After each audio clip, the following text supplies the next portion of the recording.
nan na faɗa a jami'an ABU Zaria da na yi lacca, ana maganan cewa me yasa ilimi mata yanzu suna da ilimi amma suke haihuwar 'yan kwaya, me yasa matan da ba su da ilimi suke haihuwar professors da doctors da president da vice president duka manyan ƙasan nan.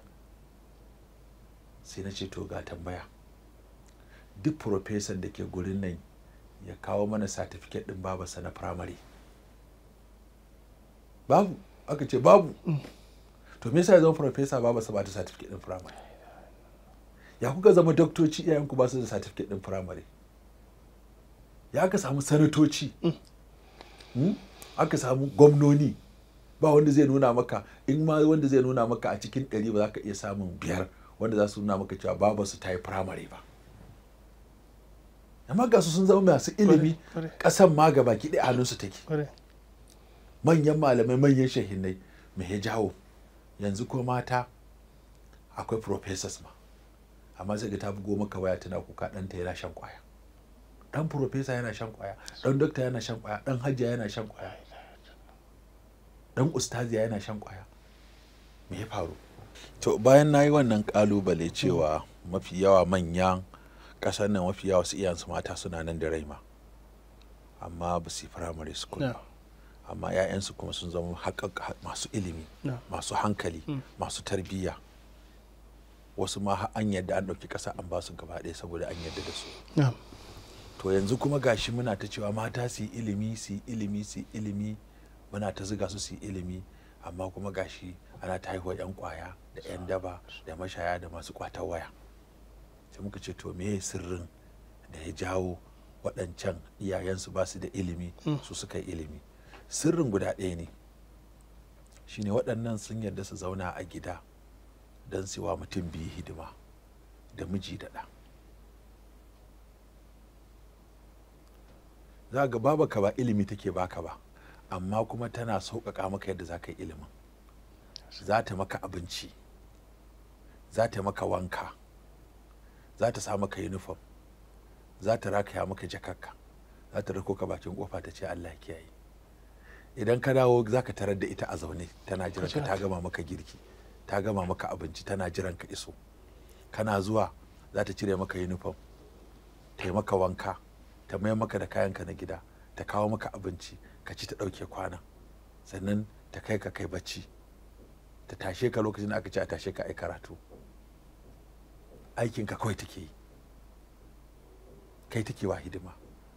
In ba kai da lafiya za ta ɗauke ka ta asibiti, ta shiga layi awa 6 tana jira a zo kanta don ta samu maka lafiya. In ka faɗi ko ka ji rauni ka zo gida ka tare da babarka a zaune, abinda za ta iya za ta yi, mawuni za ta iya, ba zan da nan za ta rimske ka ta kai ka asibiti. 24 hours service. 24 hours. To kuma abin da ke faruwa shine mutum yana da awa 24 sau 7 a sati yake da su, sai ka buga nawa kenan, 100 ko da 52 ne? To waɗannan awannin in ka ɗauki cewa to awa nawa ake a firamare, in yaro firamare yake, mace ko namiji, kuma sau nawa ake sau 5, to in ka ɗauki awa 6 sau 5, kaga duka ba zai wuce awa 30 ba. To kusan awa 120 kana tare da babanka. Dole tafi maka tasiri, rayuwarka rabi tare da ita kuke. To wannan ne ya sa su ba ilimi suka bamu ba, amma ɗaurin gindi muka samu daga gare su cewa aikinmu kawai suke yi.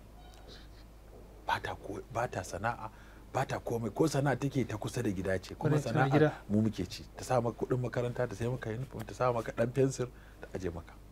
To amma yanzu duk mace ta yi ilimi, ba ta yi ilimi ba ne dan ɗanta, ko ba ta yi ilimi ba ne dan mijinta, dan ta nemi kuɗi ne.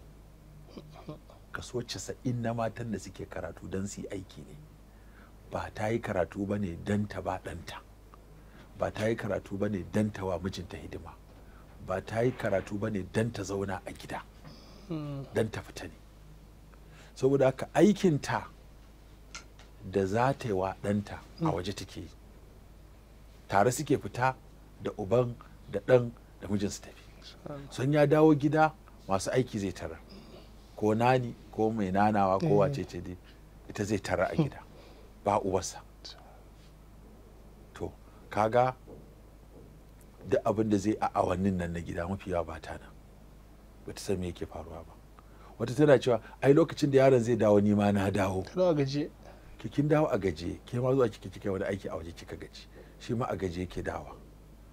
Saboda haka ba kowa ya zo rani ma abinci zai. Wannan dama ta riga ta yi abinci, ta da ana yi abinci a flax na saka musu, kika yi abinci a flax wani iri. Yaro bai ga uwarsa tana hayaki tana yana hawa yana zuba saboda shi ba. Waɗannan yara suke tattarawa fa wajen rike uwa. Ya halda cin abincin ma. Ya halda cin abincin, ya za a zauna a ci. To waɗannan shi nace shine a fahimta ta bambancin da ya jawo yanzu yara da ake haihuwa ba sa amfana da ilimin iyayensu, maza ba sa amfana fiye da ilimi, saboda sai dai kawai har ma sharadi ake sa maka cewa zaka aure mace sai kai da za ta fita ta yi aiki, kuma aikin nan makasudin sa ɗaya ne kadai a samu kuɗi. Kaga akwai bambanci tsakanin ilimin mata da aikin mata. Idan aka ba mata ilimi tunda an yadda sun da ba za su ce sun daina haihuwa ba, ba su ce sun daina tarbiyyar yara ba, aikin da za ta yi na gina ɗan adam ya fi aikin da za ta yi a wani kamfani ko a wata masana'anta. Ɗanta kaɗai da za ta wa tarbiyya a samu good president ko a samu good vice ko gwamna ko ciyaman ko malami ko ɗan majalisa ko waye wanda zai fito da hali mai kyau. Domin ai gida shine masana'antar mutum, ana ake kera mutum da halayensa da ɗabi'o'insa da ana yake koya. Da zari da fada da fushi da wasu halaye masu kyau da marasa kyau duk daga gida suke farawa. Charity begin at home. Saboda haka kaga ashe kenan wannan al'amarin shine dalilin da yasa uwa dole ta sa ido akan ƴaƴanta. Haske mai leƙa gidan kowa Africa TV. TV3 tafarkin rayuwa.